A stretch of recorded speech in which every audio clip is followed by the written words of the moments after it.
You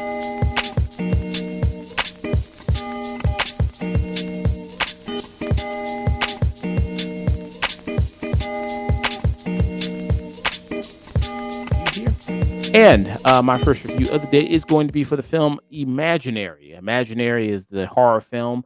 Came out a few weeks ago. Just getting to it now, reviewing it. What is this about? Well, this is a film from Blumhouse.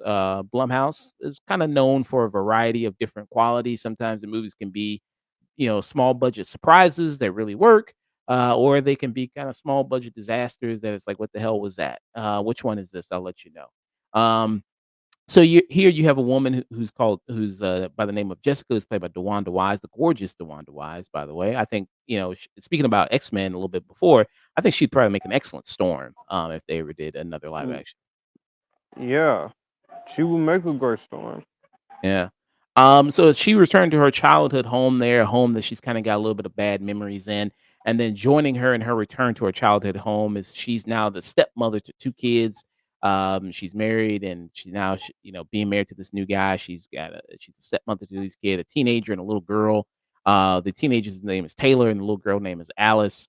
And you see with Alice, you know what I mean, while they're in this home, it's a lot of every single horror movie kinda trope there of people going into a haunted house, things, I mean, start to see things that aren't there. There's the jump scares that you can see coming a mile away. And also Alice, she starts to form this relationship with this bear here, Chauncey. And, things start to happen in this house, increasingly more and more weird. And, to the point where it's all about the child's imagination going into this different almost realm, where you can kind of play an imagination where, this demon wants to, I guess, lead a bunch of, children into and trap them into things. Um, this movie, Josh, you said you've been hearing a lot of people been talking about it, mostly Yeah, I've been negative. seeing a lot of negative reviews for this. A Yeah. lot. Yeah. There's Well, been some people who thought it was decent and liked it, but the majority has been speaking out. Well, I gotta join in on those people and not liking it. I thought it was pretty bad myself. I thought it was pretty plain in terms of, what it was trying to attempt to do. Like I said, very much every single haunted house, haunted possession type thing that you have in a lot of these horror movies doesn't really do anything too much original there. I think it is kind of slow getting into those things, even when they, do the horror stuff there. I think that the only interesting part comes at towards the end of the movie, where it kind of deals with the whole realm of imagination. I thought that was pretty good. I thought if they spent more time there, that would have worked. You gonna say something? That's exactly what people's been saying in the reviews. They should have leaned more into it like that for the entire movie. And Blumhouse, I do not know what the hell's going on with them right now. Because usually when I see something from Blumhouse, they usually surprise me or such. And I am a fan of Blumhouse, not just with horror, but also outside of that genre. I like Whiplash and also really the horror stuff I definitely really like. I really enjoyed The Black Phone from 2022. Megan was one of their biggest surprises last year, and there's also some great other great horror movies from them I enjoy, like the Happy Death Day movies. I'm do hoping we do get to see that trilogy finish out. Freaky, I do like. Truth or Dare is a terrible movie, but just enjoy laughing at it. Mm. Especially with some of the stupidity in there. Only reason why I watched The Truth or Dare was because of Lucy Hale. Because I love Lucy Hale for Pretty Little Liars. I think she is a good actress.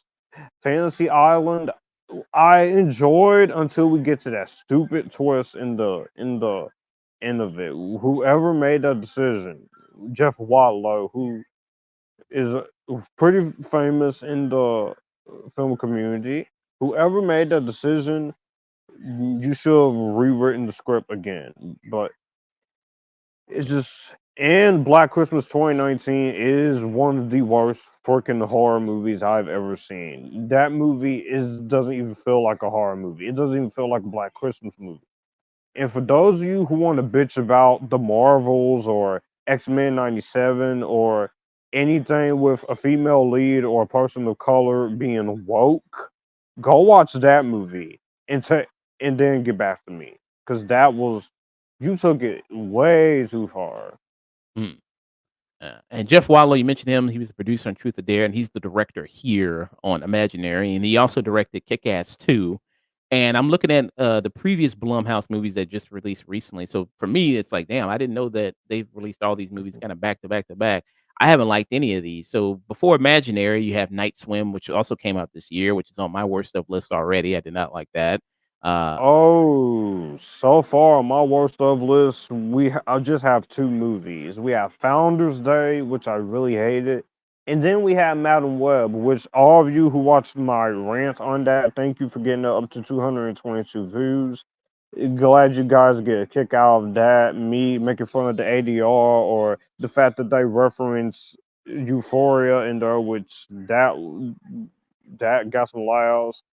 I have fun doing that video. That video was almost 30 minutes long. I was able to get it cut down to a tangible length, but mm. So yeah, you do have that, and then they also did Five Nights at Freddy's, and they also did The Exorcist Believer. Five Nights at Freddy was on my worst of last year, as well I as did hear that was decent. That was decent from some people, but I don't know. The trailers has been made me skeptical, but eventually I'm gonna give it a chance because I do make a reputation for giving things a shot. mm, yeah. I thought with Five Nights at Freddy's, I think the only thing good was kind of the animatronics there. I thought that was pretty much the only thing good there. They do look cool. They Exorcist the Believer, I didn't see. It's just because I looked at the trailers, I'm like, why would you make a sequel to The Exorcist the Believer and not try and put a little bit more effort? Honestly, you shouldn't even have Chris as the main legacy character. That should have been Regan. Regan's the one who went through the experience. yeah. So yeah, for me, I didn't like that with any of the Exorcist Believer. So it's kind of been I think it's kept it on a losing streak for me with Blumhouse, but they've done some, like you said, you listed some great stuff they've done before, and like stuff like Black Klansman they did, which was I thought good, and they did stuff like Get Out, which was really good. I thought so they've done some good stuff before. I think with this, but a Yeah, lot of and oh, Invisible Man was also really surprising. oh yeah, that's another good and one too. and they're gonna be doing the Wolfman movie. So that's gotta be good. The Wolfman movie. If Invincible Man was really good from Lee Winnell, I think he can make a pretty damn good wo- damn Wolfman movie. But so far, 2025 horror, it's been a little rocky compared to 2023.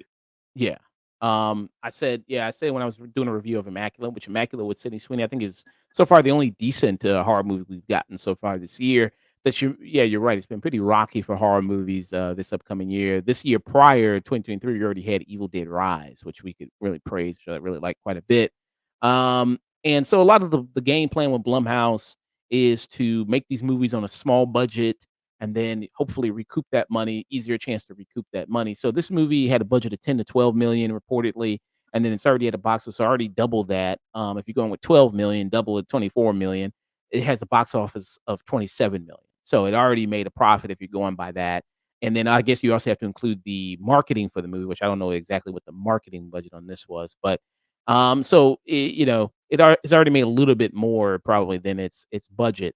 Um, yeah, like I said, I mean, you're not really gonna get anything that good from this. It's cheap scares really at most. The whole dynamic between the family, like DeWanda Wise, like she's trying to really step up, become like kind of trying to find that balance between being a stepmom and to these children whose real mom you see is like in a mental institution. So I guess that's supposed to add to, maybe this child, and it's like, is she experiencing also some mental issues like her mother is? I guess that's supposed to it's supposed to add to things. But it really doesn't really. You also have, of course, bitchy teenager like Taylor. That's what the character is. Oh, here we go. Always the bitchy teenagers. Every single movie. Yeah, who's, actively hostile against the otherwise. You have her there, And look, it's not nothing against the actress. I'm sure the actress she's doing, like I said, she's doing what is written on the page, but it's just the way she's written is. I always say this: the way that in some of my videos, the way these actors are being written in a negative, in a bad way, is not really their faults. yeah. But I get what you're saying with the bad teenagers. Yeah, and that's played by Tegan Burns, who plays Taylor there. And you also have the whole horror stuff where they, do the whole lore discovery about the house and about the person that, the demon that lives there. And you have the character that the person who does all the kind of the lore exposition dump there is their neighbor Gloria, who's played by Betty Buckle here. She was in people don't know, she was in Split. She was the I think psychiatrist in that movie. Yeah, she was And a psychiatrist.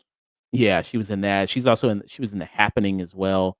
So yeah, she's in here. She's the one that kind of is the one that remembers Jessica back living in the house, and she used to be her old babysitter.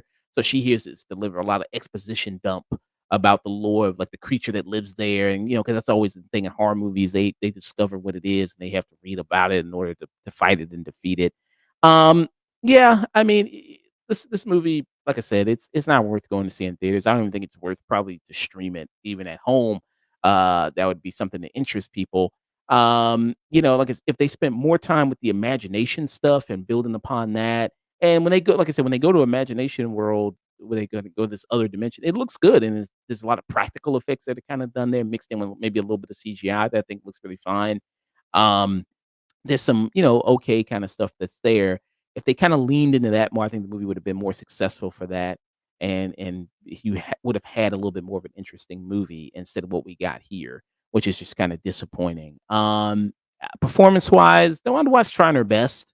I don't think it's any fault of the actors themselves. I think that, everybody's trying their best to do something out of this material, but it's just kind of a non-starter, I think, 'cause it is such weak material, weak script, weak kinda direction here. I know I talked about, Taylor. I mean, her kind of one personality is bitchy teenager that you have there. Alice, the little girl who's played by Piper Braun, I think she's okay. I think, you know what I mean, as the girl like being scared and, the stuff there with the kind of the bear and talking to it. I think that works kind of okay. But yeah, I mean, I don't think you're missing anything by not seeing this. So I'm gonna give it a skip it for me. Just a plain skip it. Uh, yeah. Any thoughts? Any questions about Imaginary there, Josh? Uh, hey, that's going there. Rated for M for immaturity. There. Thanks for stopping by. I was gonna rate you guys when I was done there, but I guess you guys got finished with your stream. How long were you streaming for? Uh, oh, you're back there, Josh. What's up? Yeah. I haven't done a live stream in a while, but but Okay. you like you said, not really missing much with Imaginary. Yeah. Yeah. Very kind of chance for to really be very creative, but it ended up falling very flat on that sense there. All right, so that was good old Imaginary.